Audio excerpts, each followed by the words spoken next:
From Traveling Radio and the creators of the Hangin' With Web Show, it's the legend of the Traveling TARDIS. Look inside and behind the scenes at some of the most enduring and beloved science fiction worlds. Step inside the doors to a world that is bigger, brighter, and beyond imagination. And now, join your host, Christian Basil, as you become a part of the legend of the Traveling TARDIS. Hey there, fellow Whovians. This is Christian Basil. For those of you who are joining us again, welcome back to the Legend of the Traveling TARDIS Radio Show. For those of you just joining us, welcome. If you're listening to us on iTunes, Krypton Radio, or Spreaker, or whatever platform that you'll be using, thank you for coming back, and thank you for checking out with us every week, as we will be doing here at the Legend of the Traveling TARDIS Radio Show. This week is going to be, we're going to have a lot to decompress here, because this is also our Halloween special. Ooh. And also we'll be reviewing the episode that just came out, Rosa. Keep your hankies handy, because I heard a lot of the Whoniverse was in teary eyes, especially around the ending, and especially around that big rock that they saw at the very end. But we'll discuss that in a bit there. Anyway, we're going to start off with the Who Knew News with Seijiya.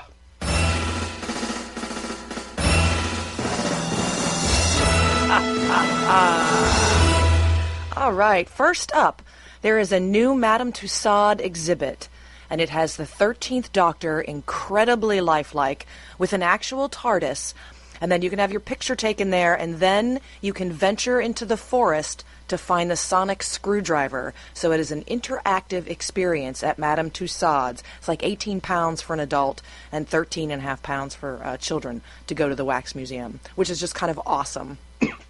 Oh, you mean the cost? I was thinking like you have to be that much to get in there to see it. No, so I'm not going to be able to see that. I was doing UK costs for any of our UK listeners who are listening. So I thought that was awesome. I actually saw pictures of the exhibit, and it is incredibly lifelike. It's almost like it's uncanny. I hope that makes its way here to the Orlando exhibit. That would be awesome. That would be very cool. So let's see, what else do we have? There was Jodie Whittaker was on the Stephen Colbert Show recently. And I hadn't seen that yet. I haven't seen that at all yet. How was it? It was very good. However, what the takeaway was, especially for a lot of the UK fans, was the Americans had some closed captioning issues in trying to catching her accent. And, because she's from Huddersfield, and they did a typo on the name of the town, and it threw them into, paroxysms of laughter. It was very funny. So that's what everybody had as the takeaway from when she was on. And you and I had talked earlier, Christian, about the ratings for this season going on. And actually, Stephen Moffat, from the former season, he said that he thinks the show needs to pump more money into the budget, because TV today, especially on Netflix and HBO, it's like going to the cinema for a short period of time instead of watching TV. And he thinks that the budget should be increased, or Doctor Who runs the risk of looking too cheap, which could discourage viewers. I totally agree. This is something that has been something with the classic series. When I go to panels and joke around, when I was growing up on PBS, the Wibbly Wobbly meant the sets on Doctor Who. Now, it wasn't, you could see things moving or objects or things like back then. There was a monster called the Weirin. You could instantly be a monster if you took bubble wrap from your local mail place where you get bubble wrap, paint it green, and you're a Weirin. Today, with the CGI and all that, and the demand of the stories that they have out there, I really, really, really think, yes, they got to pump in money, and unfortunately, it's got to be more than what the BBC has to offer. Because there is such incredible stories that really need attention, as far as the type of special effects that back up the story and make it just such a wonderful, wonderful show. Exactly so. And there's plenty of fans. John Barrowman was actually in the news about Doctor Who recently because they did the nod to the Vortex Manipulator for Captain Jack, and he was thrilled to see that. He hopes to someday be back in the Whoniverse, and his only complaint that he has with the new season is, where is the theme music? Okay. That was his only complaint. Otherwise, he is over the moon, as it were, with this new season. So he probably didn't see the second episode when he probably said that. Probably not. Yes, he was waiting for it. So he's like, I don't know if they did it in America, but in UK I was like, what is going on? So, and that is all of my Who Knew News. That is all the Who Knew News out there. But there is one more Who News. And it's about a constellation named TARDIS. There is. It's the NASA has finally made a constellation out there called TARDIS. I hope I can go out there and see it. I really do want to see this TARDIS there. But apparently that they got it out there, and I want to see it in the nighttime sky. And I want to point out there, there's Orion, there's Perseus, there's the Big and Little Dipper. Hey, look at that! It's a doctor flying out there. So I can't wait to go out there and see that out there. That would be an incredible thing. Right now, let's go ahead and jump into our review of Rosa. And let me introduce our panelists for today. First, returning back is our co-host Kevin Kessler and I want you to tell the fans about this Just Us Watchtower show that's going to be premiering in a week or two. Tell us a little bit about that, Kevin. Yeah, sure. Along the same time, Krypton with Krypton Radio and great folks from Hanging with Web Show, love you guys. We are going to be doing a show called the Justice Watchtower, which is going to be a look at the CW DC universe. So the Flash, Arrow, Supergirl, Legends of Tomorrow, Black Lightning. It's going to be a 1 hour weekly show, probably starting up in early November. As soon as we can we're going to be having our first recording next week. Which is basically around the corner right now. Halloween is almost here there. I want to also introduce author and guest Mark Munsey, the author of Erie, Florida. Tell us a little bit about Erie, Florida, because I brought you in for the Halloween aspect of this show. Well, I appreciate that, Christian. But I'm a huge Whovian myself. I go way back to the early days.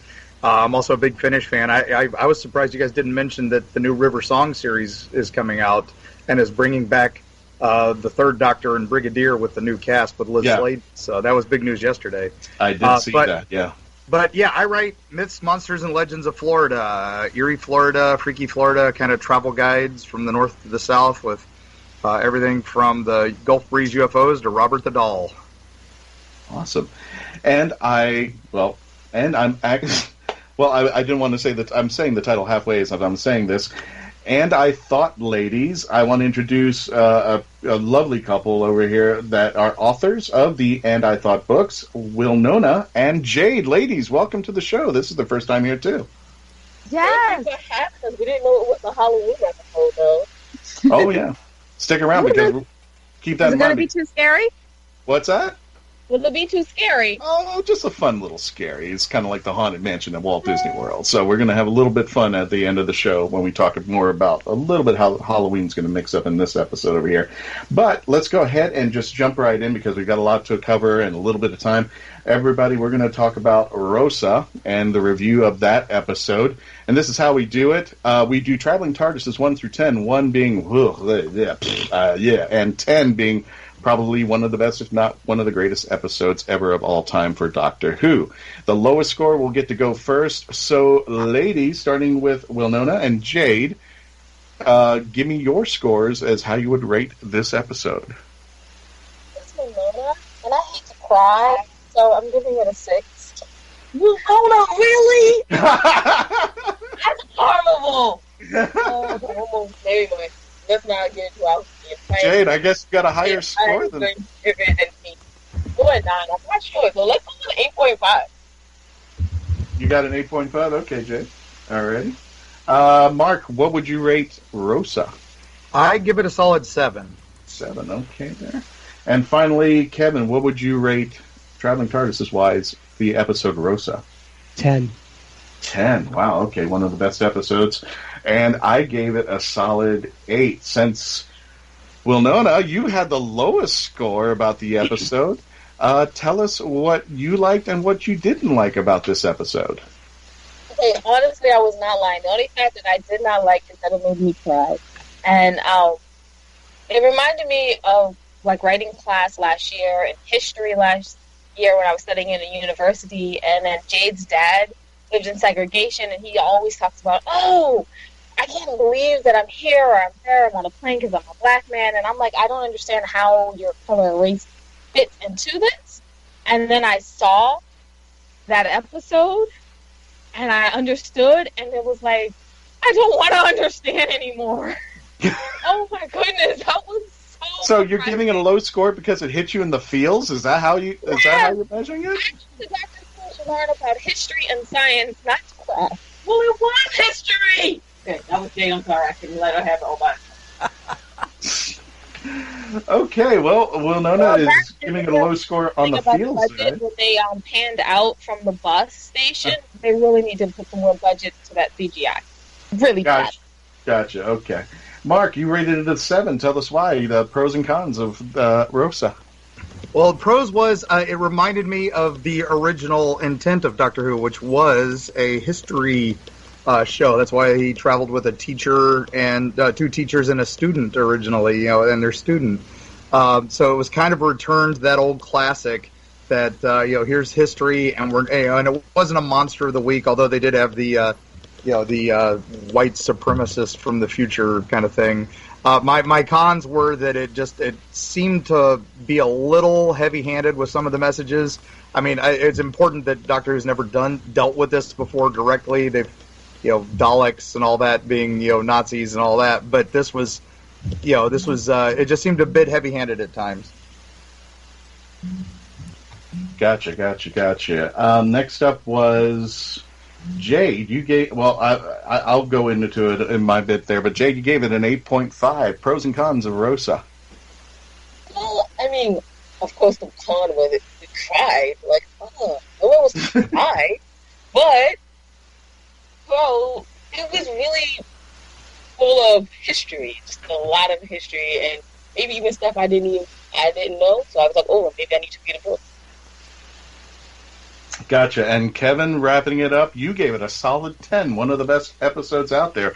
I think of the modern Who era, this is one of the best episodes I've ever seen. It hit me in all the right spots, and I feel like it was Chris Chibnall as showrunner stretching his wings for the first time. He had to deal with introducing the new Doctor. He had to deal with finding the TARDIS, and now, okay, we're back, and we're making a statement with this episode.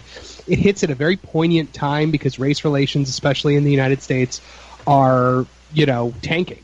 And first of all, the score on this episode, the music was breathtaking. Like, the music hit in just the right places. I really liked how you didn't have like a slimy, tentacly alien villain. The villain of this episode was racism, and the stakes were interesting as well because you didn't have people weren't being eaten, they weren't being disintegrated. It was just somebody is subtly manipulating events to change history. Right. And that's not a thing that they deal with very often. And I really like that time travel aspect of it. It felt very Back to the Future. And I loved the callbacks in this episode. You had a vortex manipulator on Krasko's wrist. They mentioned Storm Cage, which is the prison that River Song was imprisoned in for killing the Doctor. I'm loving the bond between the Doctor and her companion still, and I'm really enjoying the little interbonds because I don't know about you guys, I'm really shipping Ryan and Yaz very hard right now.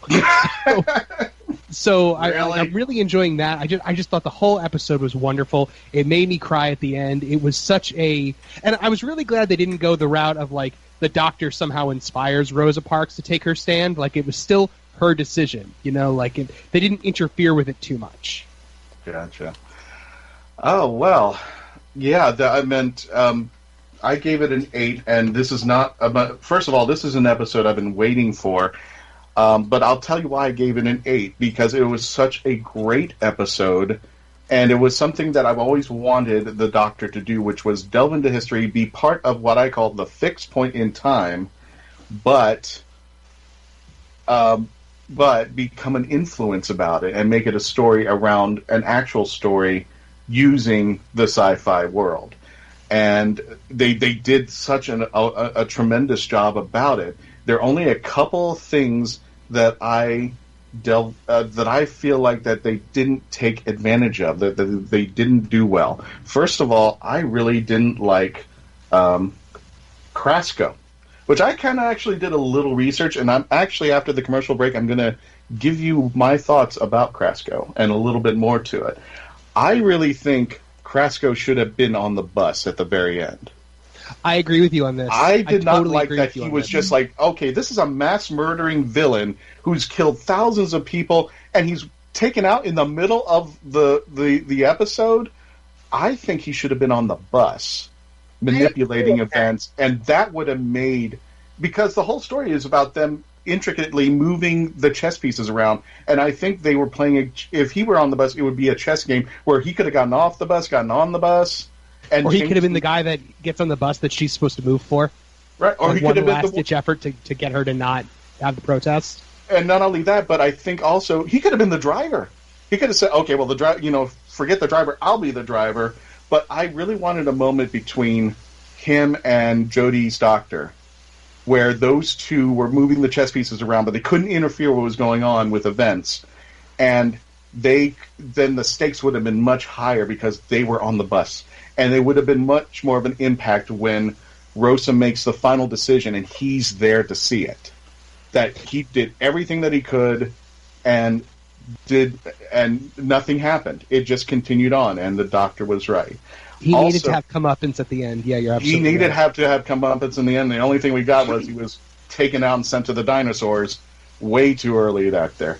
The only other thing... I agree with you on that. Can I say something real quick? Yeah, sure. I agree with you on that. This is Wilnona, by the way. But I also think that if they sent him back in time, they should have sent him to, like, Barack Obama's time, where that black person had to be president, and then just had him loop it.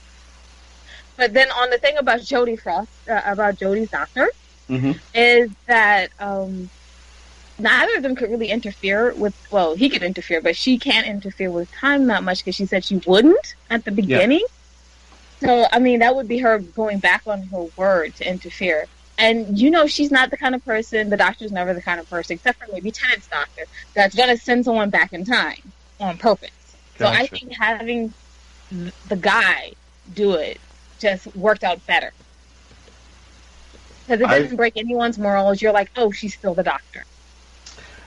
I think I know what you're going to do there, because this is also the other criticism that I wanted to do. Because I've always wanted to see, well, you know what? I'm going to hold that thought. Let's go ahead and take a commercial break. We'll come back. I'm going to give you my thought about the second thing that I thought that Rosa could have done the episode as far as could have to raise the stakes. So when we come back from the break, I'll give you my thoughts. Stay tuned. From author Sherry Ressler comes the Evening Bower series, a prophecy from the lost city of Atlantis, a pairing whose union will change the future. Magical creatures, prophecy, destiny, and love collide in a new kind of romance. It's Sherry Ressler's Evening Bower series, a haunting and compelling tale pulled from humanity's lost histories. Begin the adventure with Time and Blood on Amazon.com today. Forever is only the beginning. Grab some altitude and adventure together at Pound the Grape. It's all about an adventure above the crowd. There's always something different happening there, from painting to food pairings to dancing. But one thing's rock solid, people sharing incredible wines from around the world. And if that's not what puts Lift under your wing, try their craft beer. Grab some altitude and adventure at Pound the Grape. Find more at poundthegrape.com. Poundthegrape.com. Pour a glass of adventure. Channeling the Mothership is an exciting journey into the higher mysteries. Certified psychic medium and clairvoyant Jerry McDaniel's readings, writings, and messages have been received by thousands of people in more than 45 countries. These messages have been obtained by channeling his higher self. How does he do it? Is it a blessing or a curse? And what lay beyond the reach of your five senses? These mysteries and so much more are examined in this explosive book, Channeling the Mothership. Explore the mysteries of the spiritual and the metaphysical. Channeling the Mothership by author Jerry McDaniel. Available on Amazon.com today. Hi, I'm Cosplay Michael with the Hanging with Web Show, and you're listening to Krypton Radio. And remember, cosplay's for everyone. Hey, folks, welcome back to the Legend of the Traveling TARDIS Radio Show. Thank you for being a part of us. Thank you for being a part of the legend. We are reviewing this wonderful episode, Rosa, the third episode of Jodie Whittaker in her role as Doctor Who. I'm with Kevin Kessler, Mark Munsey, Arthur Mark Munsey, and also And I thought, ladies, Wilnona Marie and Jade. Welcome back there, folks. Welcome, everybody, and thank you for continuing to join us. Now, I told everybody that there was a little bit of a beef that I had with Rosa, and like I said, for me, it was a high score, and these were only very subtle things, and this is not to take in as far as the content of the story. I think they had some missed opportunities. The second one, I think that should have happened, and I actually wrote kind of a fanfic. I dabbled in a little fanfic that I did for myself. Does anybody remember the story of Rosencrantz and Guildenstern are dead? Of course. I wanted something like that, to where the Doctor goes in and you see the storyline of Rosa in her own world, in her time, but the Doctor's coming in and doing an influence, but she cannot interfere. In fact, she tells, I think it would have been even higher stakes if she told the team, you cannot interfere. You cannot go with Rosa. You can't even talk to Rosa. You have to leave it. This is a fixed point. It has to happen. Please let it happen. And then when she makes her decision and does her thing on the bus, I think there would have been a time where Ryan would have came across Rosa. You would have seen them eye to eye. And then Ryan's like, I want to shake your hand. I want to hug and kiss you and tell you what a wonderful woman and a wonderful thing you are about to do. And I can't do it. Because I thought the moment when he's out with Martin Luther King and Rosa, that was a terrific scene. But wouldn't have been better if he could not even interact with them. If he knew he was there, he had the chance, but he just could not talk to them, because anything that could happen and anything he could influence could mess up everything. What do you think about that? Anybody want to take that?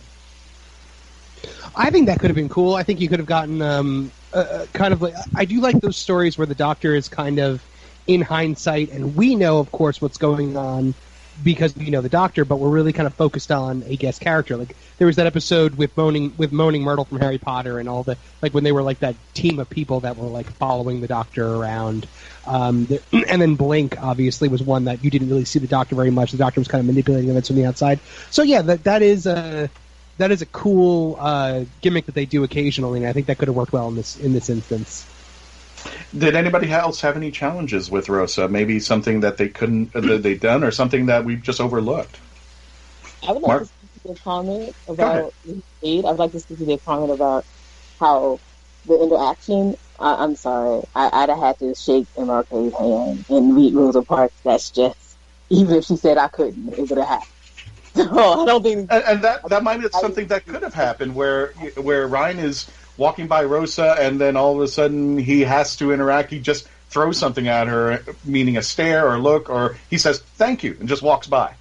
You know, just he can't help himself. He does something, but I mean, he can't interfere. What would you think about that?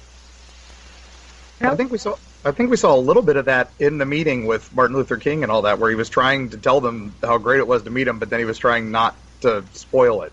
Right, exactly. I think though, if we had done that kind of look at this episode, I think you would have lost a little something, because I enjoyed watching this episode through Ryan's eyes, as somebody from the modern day who has reaped the benefits of Rosa Parks' stand. Watching it through his eyes and realizing the impact that it has and the adoration that the companions and the Doctor were showing to her, I think that really put a level of gravitas into it. I agree with him. Absolutely. This is Wilnona, and I agree with him. Oh, look, everybody totally agree. Yes. High five. Okay, I agree with him, because I think that part of what this was trying to show was that we have to appreciate this, because, I mean, we read it in history books, but to see that and like a day in the life of, and then be able to have the foreknowledge to know how this is going to affect not just the people who are running around's future, but his future directly, spoke more to the problems that we face today, and than it does anything else. Any other way, it wouldn't have worked. Let's talk a little bit about our bad guy, Krasko. Like I said, I looked this up, and Krasko is a Russian name when I looked it up. And I was like, okay, so if anybody doesn't mind, I'm going to give my suggestion. Actually, the Radio Times already announced it, and I was looking into it, and I did see some pros and cons to this, but I have a prediction, and here's where I think the prediction doesn't work. I actually think that Krasko might be the monk. Oh, wow. And that was what Radio Times says. Now, here's the thing that I don't think would work in that ideology.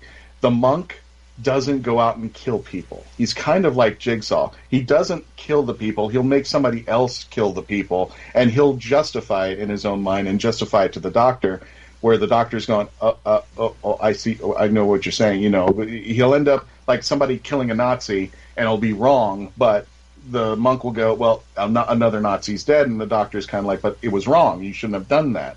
So I don't, and not only that, but the only thing I really didn't like about the character, he just seemed to be overtaken so easily. And I really think he's going to be coming back. I think we're going to be seeing him in future episodes. I don't think he's just back in the dinosaurs. I think he's come back, especially with a vortex that got crushed. But like I said, I had some issues with him just being taken out early. I think the story could have escalated even more. But yeah, he definitely was taken out in a very anticlimactic way, and I actually thought the way he was taken out, they kind of Weeping Angel killed him, killed him kindly by like sending him to the past and letting him live to death. And again, the doctor not kind of chastising the companion for you don't do that, and it's like that was the why I knocked the episode a little bit was hey he did something pretty terrible. And the doctor didn't give a usual, hey, we've got to, you can't do that. You can't just push a button and end your enemy. Gotcha. Too. I didn't even notice it before. By the way, this is Wilnona, not Jade. Yeah. I honestly, I was like, oh, she's going to get around to it. She'll get around to it. And I'm like, no, every other doctor has taken them on, but like, oh, yes, you're standing on the bus. And let me just tell you real quick, that's not a good idea. We just don't do that. Mm-hmm. I didn't assume she might do it in a later episode. Guys, what do you think about Krasko? And do you think he's just going to be a one-off villain, or do you think he's going to come back and do some more damage? I personally think that I can't see them bringing him back. He was kind of one-dimensional, but then again, they did leave some hanging threads. He's clearly racist. We don't know why, but that might just be me as a completionist wanting to learn more about this. If this were a Moffat season, I would say definitely, but I'm not really that familiar with Chibnall's work, so I'm not sure how he's going to respond to that hanging thread. Yeah, they've left a few hanging threads each episode, like in the last episode before this, where they left, why is the planet out of orbit? Why is it not where it's supposed to be? Why are all these things, what happened to this? Let's investigate this, and then they just dropped it. Yeah. I think... I'd like to say that, first of all, this is, the anti-authorities would like to say, first of all, it is just getting started. So I assume that there are hanging threads, but they'll be wrapped up at some point. Because the authors in us. Yeah, the authors in us say that.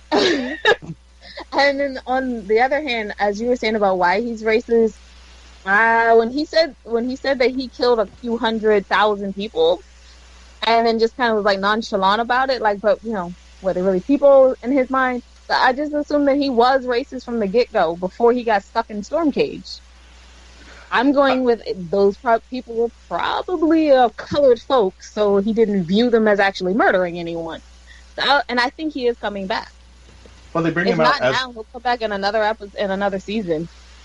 Well, they bring him out as a white supremacist, and they mention it as his description that he's a white supremacist. But when I first saw him interact with Ryan, and he said something about your kind, I kind of took it back a little bit. I almost thought, because of the way he was addressing himself, I almost thought he was talking about the human race and not just necessarily black or African American. I thought he was talking about the whole race. I don't think so, because he was specifically going after Rosa Parks to put your people quote back in place. I mean, to me that was definitely a race issue. That's the case, and I'm a little bit concerned about him going back in time to the dinosaurs, even though we don't know who he is, what kind of alien he is, and if he can live long enough. But we're a great place to start manipulating human existence and going way back before they even got on the planet. So, I honestly think he's a human. I think he's a human from the future. You think he's human? And he just hadn't... Wow. I'm just curious. I definitely think he's coming back, because, Jurassic, you let him live. He's coming back. That, and also that I think there was a lot of hanging threads we need to know the answers to. I hope this is not just some Moffat thing where, this just happened, just like, we found Gallifrey. Well, the Time Lords must be smart. Like, why didn't you put any effort into finding Gallifrey? I'm hoping that we have more information about where his his hatefulness came from. Why is it? Where he got all those tools? How did he end up with the time manipulator? How did he end up in the storm cage? All those I wanted an answer to. And maybe wasn't the episode because we were more focused on Rosa, but I wanted some more information about him, and I found him to be, like you said, he seemed to me a weak bad guy. But that might be something that they're saving for later, and then he's going to upbeat the ante when you find out he's still going into the past manipulating stuff. So we'll see about that there. One of the things that I wanted to address here was something. This was a different type of ending that we had because, and I'm actually relating this to another episode, which was, I think it was a Cybermen episode for the Fifth Doctor. The ending was a little different as they didn't end with the normal music. They had Rise Up from Andrea Day. And a lot of my friends are telling me when that song came on, when they saw the asteroid at the end, and it was Rosa Parks' asteroid, and then the music comes up, they were bawling like crazy. And the only time I can think of a powerful closing ending that has ever came up was when Adric was killed in, it was Urshock. Urshock. I remember people were telling me, my God, that was the way they ended. And all it was a busted star on the screen and the credits were rolling. What do you guys think about that ending and the song from Andrea Day that they played? Okay, so that song is amazing. I love that song. Okay, that was Jade. So Wilnona has something else to say. She's an narcissist about you. Okay. If you don't mind, I hope the other panelists don't mind if we grab that first. We're good? Okay, cool. I love the ending. Yeah, that's where you almost start crying. It reminded me of Imitation of Life kind of crying. Yeah, definitely. Yeah. And it just reminds you of how many struggles there were to get there, especially that conversation they talk about how every day is a fight. And I like the asteroid and the fact that she gets to be there forever. Not forever, until the asteroid moves. But, she has a permanent place in space and time and history. Mm-hmm.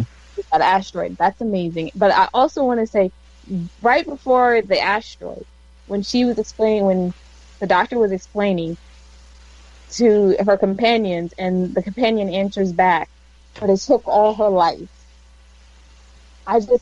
Oh my goodness. In your heart, because you just know how long, how hard those people must have fought day by day. That was just one day. And then to have that song, perfect ending. If only I could ever create an episode like that. Gotcha. What do you guys think? Mark?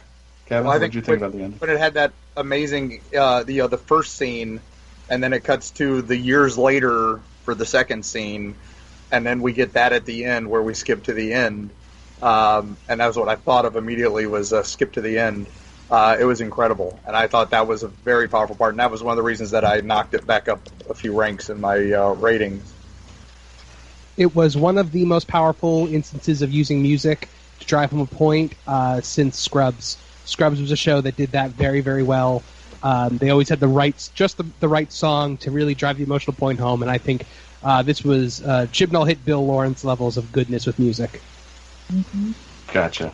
Alrighty. We've come back in history with Rosa, which is something that it's a very wonderful episode, and my criticism are tweaks. They're not even to the storyline. But ladies, and we'll start with Jade. Who would you like the Doctor to go back and see in time? Who would you historically want her to travel and see with her team? Oh, man, that's a loaded question. In the evening? What do you think? Maybe I would have had coffee, so I'd be more awake. Let me think about it. She's drinking. All right, Wilnona, do you have a person in mind that the Doctor should see in history that has not shown up on Doctor Who? Jade said the person who invented coffee needs to be seen. I want her to see Billy the Kid. Why? Why Billy the Kid? Because he's such an outlaw. Mm-hmm. Like, just haphazardly, join his team by mistake. That would be kind of cool. Just want to see how she'd deal with that dilemma.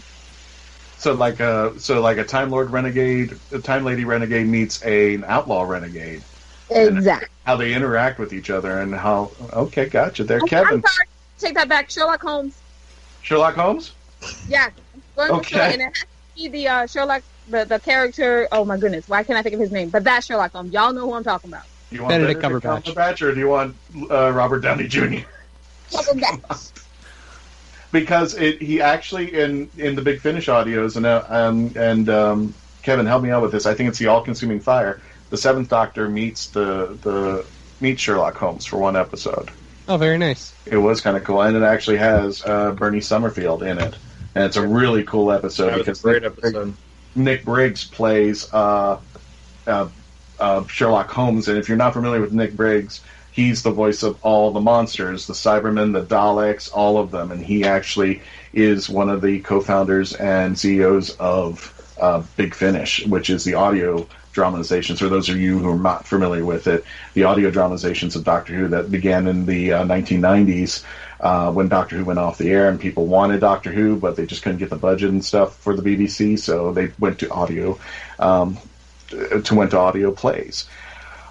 Kevin, who do you want the Doctor to meet if she could go back in time to meet somebody? Pericles, the father of democracy from ancient Greece, Nelson Mandela, and Jim Henson. Jim Henson? Yes. Why Jim Henson? I'm curious. Because I think Jim Henson is an absolute genius, and he's my favorite. Like, if I could meet one person in history, it would be Jim Henson. Jim Henson. I'm curious how that story would unfold. How they would have met. Evil alien puppets. They'd bring back, speaking of the Big Finish, they'd bring back the Scorchies from some of the Big Finish audios. Oh God! All right, Mark, who would you want her to visit if we could go in the past? Oh, it's got to be Teddy Roosevelt, and especially like after he was president, when he was just being a madman himself. He didn't have a box, but he went everywhere doing all kinds of crazy things. And we still know very little about that period because he didn't finish his diaries from that period. And he went all over the world hunting crazy things. He was here in St. Petersburg, Florida, hunting devil rays, and I didn't even know that until I found pictures of it in the archives. It's just stuff like that. That would have been a great era to just, him just going, bully, let's do this. Okay. Well, does anybody have any final thoughts before we leave Rosa for this episode? Anybody want to have Rosa? Okay. Well, we're going to have to, because in the next episode, in the next segment, we're going to talk about Halloween and our most scariest moments of Doctor Who. So, anybody have any final thoughts? Nope. Okay, that's it. We're going to go into Halloween. Folks, we're going to take another commercial break. We're going to pay the bills, catch us on the other side, and continue to become the legend of the Traveling TARDIS. It's Germany, 1938. Charlotte is a 15-year-old girl living in the Jewish quarter. George lives in the city proper, and enamored by Charlotte's charm and grace when she wanders into his cobbler shop, George decides right then and there that he is going to marry her. Follow along as this unlikely couple struggles to stay one step ahead of the Gestapo and their dramatic escape from Nazi Germany. Good things always happen in springtime, from author Joanne Fisher, on Amazon.com today.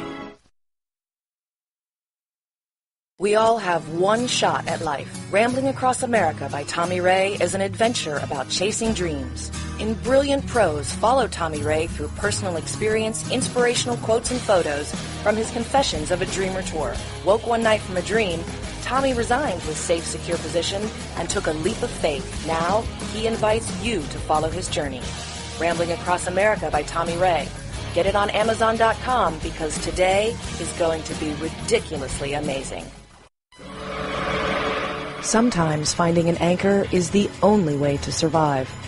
Chris Fenner's Dark Road series is on Amazon now. Start with Book 1, Addicted. Darkness creeps in. Continue with Book 2, Damaged, and the series finale, Avenged. Not every battle can be won alone, and sometimes it takes a little light to defeat the darkness. Chris Fenner's Dark Road series on Amazon.com today. The Hanging with Web Show Radio Hour on Krypton Radio, bringing you the very best in pop culture talk radio. Each Thursday at 7 p.m. Eastern, 4 p.m. Pacific, the Hanging with Web Show Radio Hour with your hosts G.W. Pomacher and Christian Basil, who are hanging with rising pop culture newcomers as well as superstar icons. The Hanging with Web Show Radio Hour. Tune in Thursday, 7 p.m. Eastern, 4 p.m. Pacific. Who are you hanging with? And welcome back, Whovians, to the Legend of the Traveling TARDIS Radio Show. I'm Christian Basil, your host. I have Kevin Kessler, I have Mark Munsey, Mark Munsey, and I also have the And I Thought ladies, Wilnona Marie and Jade. Welcome back there, folks, everybody, and thank you for staying with us. Now, we're here at the Halloween portion of our episode here. We're talking about the scariest moments and the scariest villains of Doctor Who. I'm going to leave my answer until the very end, so we're going to start with scariest monsters.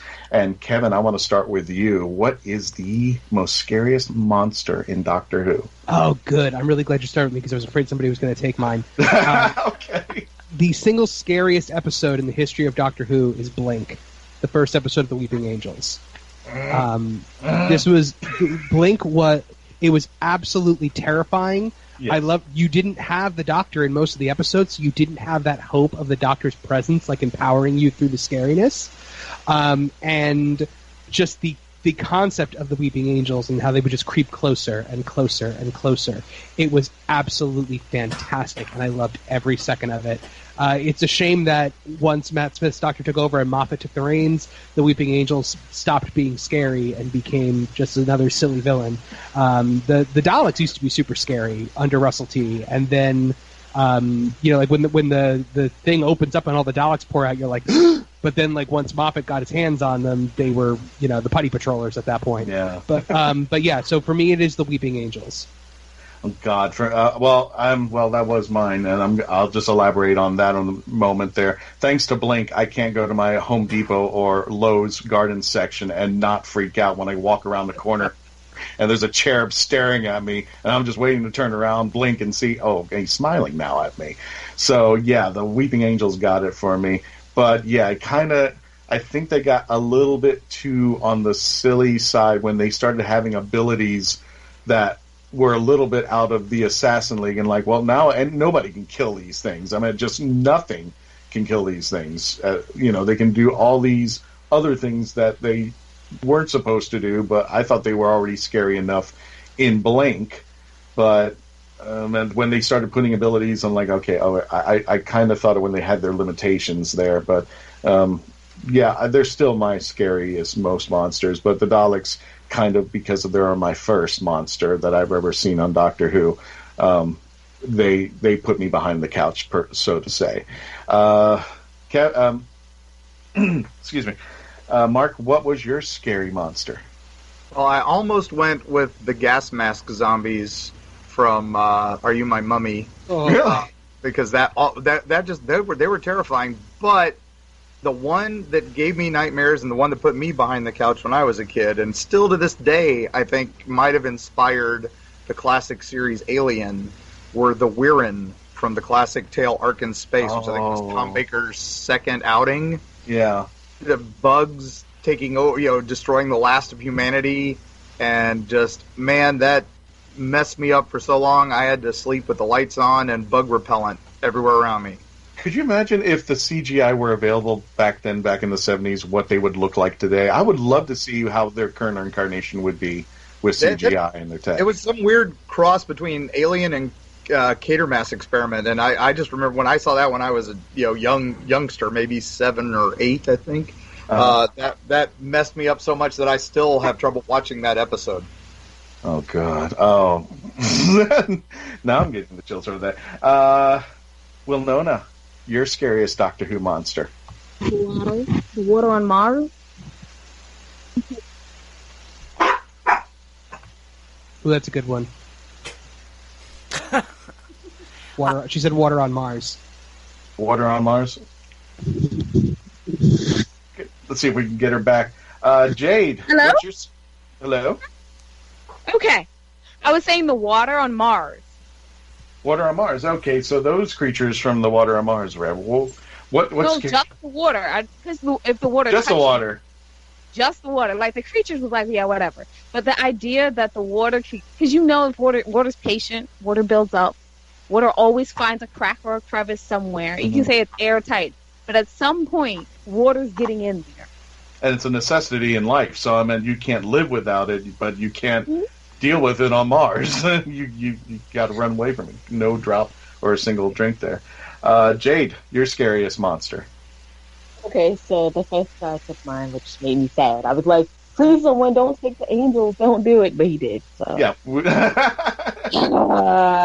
Is there another monster that gets you? With all the things that he said, I'm with it. That was really scary. And I remember watching it on Netflix, like kind of fast forwarding. Like, okay, I'm a wimp when it comes to scary things. So I was like, I'm going to just fast forward. I'm going to go back later. Oh, that's great. The Daleks and sometimes the Cybermen have gotten me, especially the new generation of Cybermen. They really, especially when the scene in the Torchwood building, Torchwood 1 building, where they are simulating, and then you get to see people as, you know, you hear the knives and stuff like that. Not necessarily the Cybermen, but the modification, the upgrade that they put you through, and you're hearing those things, and you're hearing being viewed. I'm like, oh my God. And I've always wondered if that would be an awesome haunted house to go through. That you're in the realm of the Cybermen, and if you were walking and you hear all those knives and things going off, you hear the people screaming, and occasionally a Cyberman walks by you, and I'm like, oh my God, this is freaking me out. I mean, that to me scared the heck out of me, just hearing that, because literally people are being stripped apart to become a Cyberman. Really Wilnona. Yeah, do we get to add a B to our scariest monster? Yeah, if you do, sure, add a B. The other Doctor, not the other Time Lord, but he scares me on more of a logical. The Master. Yes, thank you. I'm sitting here and I'm Googling. I'm like, I know his name. Is there a particular incarnation that scares you the most? Is Missy or but is there a particular incarnation, or is it just all the Master? Like, is Missy scarier than the first one? And with Roger Delgado? Yes, I feel horrible. Like, every name is just running out of my head. It's like, oh, that's okay. When you see me at panels at conventions, a lot of time planning that to be the Prime Minister, and then he knew the weaknesses of the doctors, and it really was just the hope of Friends that got him through. Oh, so the John Sims one, the one that started the reboot, that one. That one. Yeah, I just gonna. I don't know if it's the scariest monster, but I would say Eric Roberts. I think just for him being the Master was kind of scary. But the Master was that like decaying corpse at one point. That was pretty crazy. Yeah, I would say that was pretty crazy. And was that the Invasion of Time? I think what was his name? Jeff Beavers or something like that? Yeah, he does a really good version of it. The only one I can think of, since there's no numbers on the Master, I call him Extra Crispy Master. Yes. I think there was one. I think there were two extra. There was Crispy Master who played it, and there's the Jeff Beavers who's extra Crispy Master, and that was scary. I'm gonna go ahead and say this. My most scariest moment of Doctor Who ever is the invasion. No, it's not the Invasion of Time. It's the first one. The one where the Time Lord President is assassinated. Deadly Assassin. If you've ever seen that one, there's two things that scared the living hell out of me. The first time is when the Fourth Doctor's foot gets stuck in the railroad tracks and the train's coming. That freaked me out. That was one particular thing that scared the hell out of me. That episode got him a lot of flack because that also ended where he was being drowned. Yes. And they had to wait a week before you found out the Doctor was okay. Yeah, it was like, oh my God. And the one where he's rubbing the dirt and you see the reflection of the clown face. Yeah. Good God, that threw, oh my God. I'm like, I still today, that kind of puts me off with clowns today. You needed a reason? Well, that was the catalyst. That put everything in motion, let's say. That's everything. Jade, what was your scariest Doctor Who moment? Oh Well, besides answering this question, what is your scariest moment?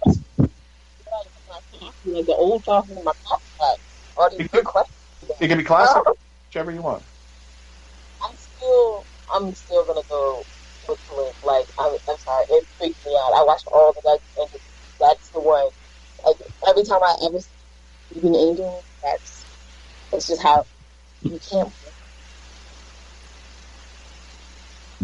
Gotcha. Yeah, they were scary until the Statue of Liberty was won. Yeah. Well, Nona, what's your scariest moment on Doctor Who? That was a little ridiculous. I'm sorry, did you ask for mine? Yes. Okay, just want to make sure. Where's mine? Scariest moment. My scariest moment of Doctor Who has nothing to do with Doctor Who. It has when the 10th Doctor left. That was my scariest moment because I didn't believe that the franchise was going to do anything worthwhile after that. But since we're going to talk about the actual show, yes.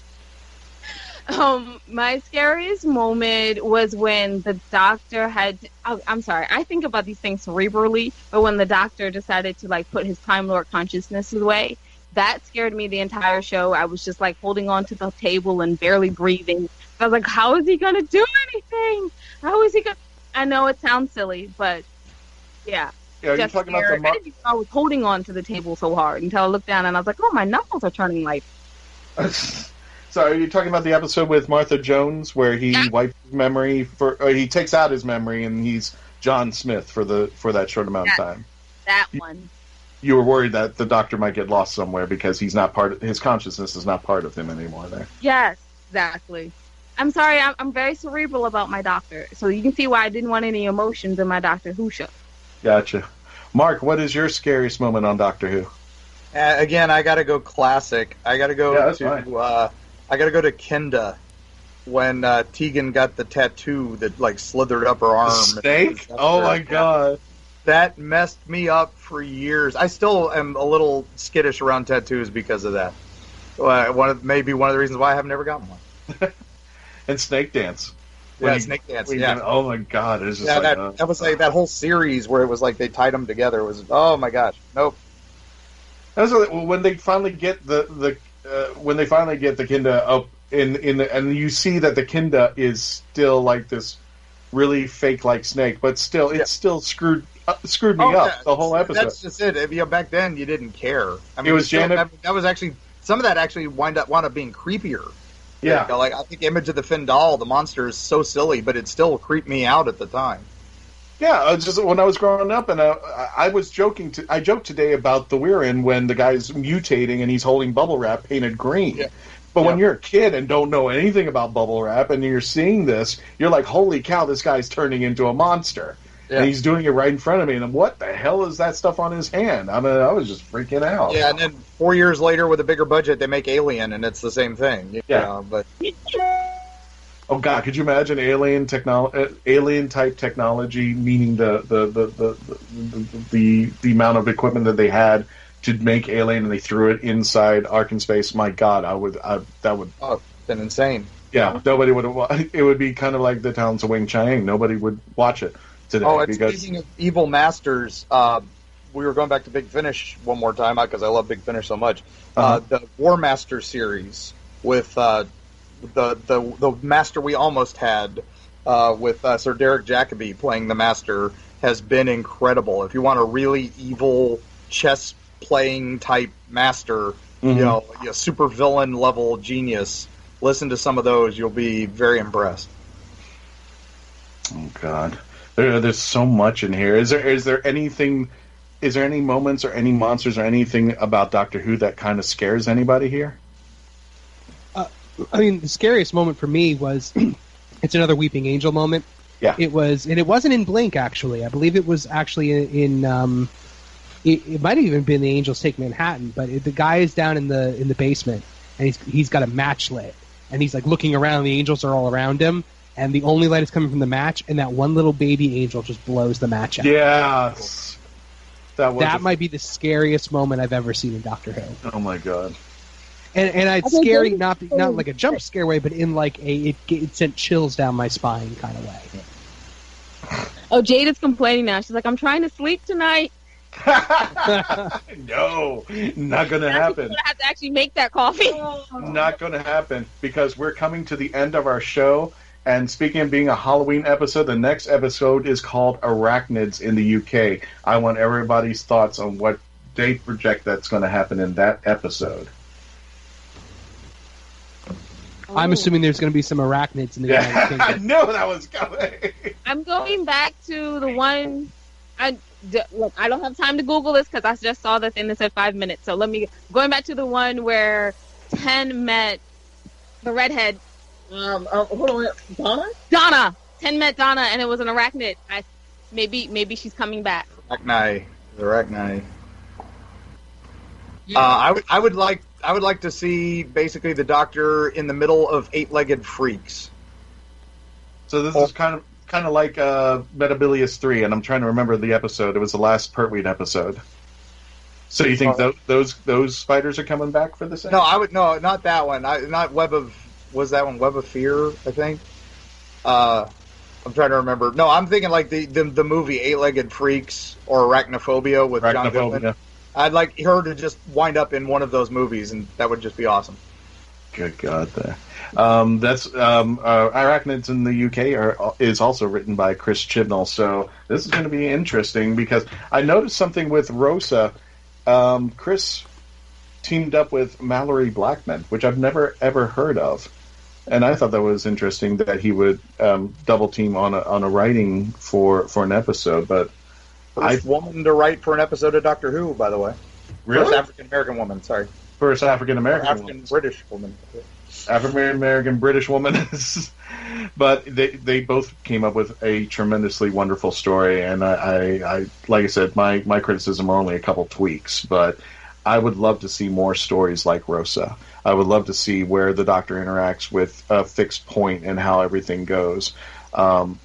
I like I said, I wrote a fanfic a long time ago, and I had something similar to this, where the Doctor ends up where the team ends up where they're writing the Declaration of Independence, and the Doctor kind of goes to each person, like Ben Franklin and all that, and he kind of influences people going around there, but you find the real characteristics of each of the individual people who signed the Declaration and came up with the Declaration and everything, and then you could have a monster or a villain who's trying to stop that. Almost kind of like was it the King's Demons episode where they were trying to prevent the Magna Carta, something like that. So and plus it would be something historical like that, where the Doctor is kind of an influence, but finds out is a bigger part of it. Like the Doctor ends up going, "Oh, we're on the bus. We're sitting on this bus, and we're stuck here." So, any final thoughts before we wrap up this episode? Chibnall hit a home run with this one. Very, very good. Very timely. Okay, folks, we're going to have an episode, and I want everyone to know that that news thing, that article thing that started at the beginning of Madame Tussauds. I'm gonna go see that in July. So look up for my pictures, y'all. It's gonna look amazing. Great. So everybody, thank you so much, Kevin. Where can they find your episodes? Just Us. The Just Us Watchtower will be launching in November, but so we don't have anything up yet. But you can follow us on Facebook at the Just Us Watchtower Facebook page, or follow us on Twitter at Just Us. I think it's Just Us Tower Pod. Mark, where can they find some great Halloween books from you? My books are available wherever books are sold, and Amazon and all that. But if you go to erieflorida.com, you can also get some of our videos, other appearances we've done on radio shows, podcasts, and stuff. And you can get a link to where a local store in Tampa Bay has signed copies of our books. And we'll also be at Spooky Empire this weekend if anybody's there. I'll try to be there as well. And I thought, ladies, where can they find your books? You can find our books, podcast, television show, everything that we do at andwethought.com. Not and we thought. And we thought. And we thought. Okay. Everybody, check out all their items. Check out our sponsors for this show. Everyone, all my fellow Whovians, thank you for staying with us. Thank you for listening. Check us out when we review next week's episode, Arachnids in the UK. That's all we have time for. So stay tuned. thank you very much and continue to be part of the legend.